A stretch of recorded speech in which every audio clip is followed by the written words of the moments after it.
Hi friends, అందరికీ welcome to my channel.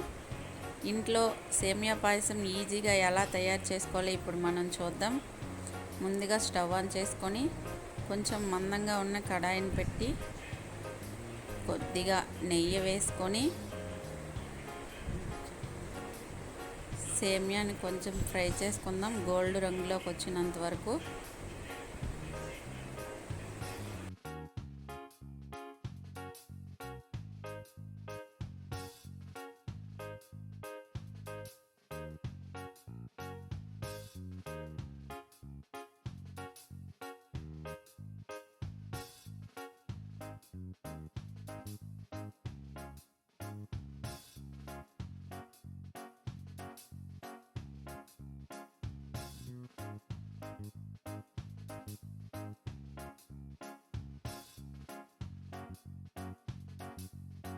చూసారు కదా, ఈ కలర్లో వచ్చేంత వరకు సేమియాను ఫ్రై చేసుకోవాలి.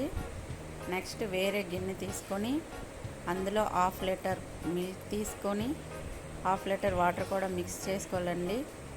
ఇక్కడ చూపించే విధంగా మళ్ళీ కళాయి సేమియా ప్లేట్లో తీసుకొని అదే కళాయిలో కొంచెం జీడిపప్పును మళ్ళీ కొంచెం నెయ్యి వేసుకొని ఫ్రై చేసుకోవాలి.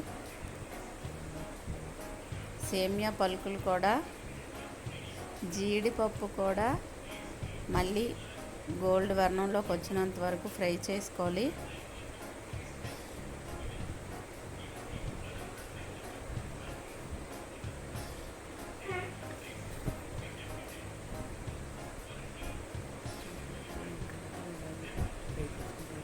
మందపాటి కళాయి అయితే సేమియా అయినా జీడిపప్పులైనా మాడిపోకుండా ఉంటాయండి.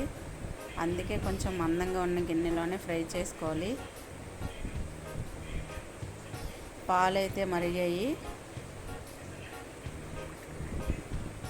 చూసారు కదా, పొంగే స్టేజ్కి అయితే వచ్చాయి కదా. ఇప్పుడు మనం సేమియాని పాల్లో వేసుకుందామండి. జీడిపప్పులు కూడా అప్పుడే వేసుకోవాలి, అప్పుడే బాగా ఉడికేసి టేస్ట్ కూడా బాగుంటుంది.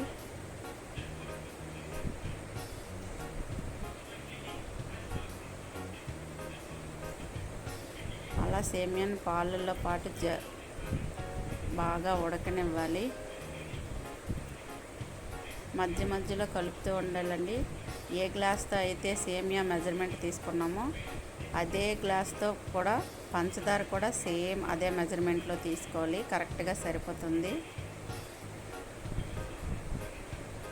బాగా ఉడికిన తర్వాత కొంచెం చిక్కబడిన తర్వాత స్టవ్ను ఆఫ్ చేసుకొని సర్వ్ చేసుకోవాలండి.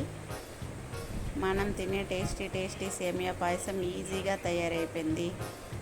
Okay, subscribe my channel. Bye bye.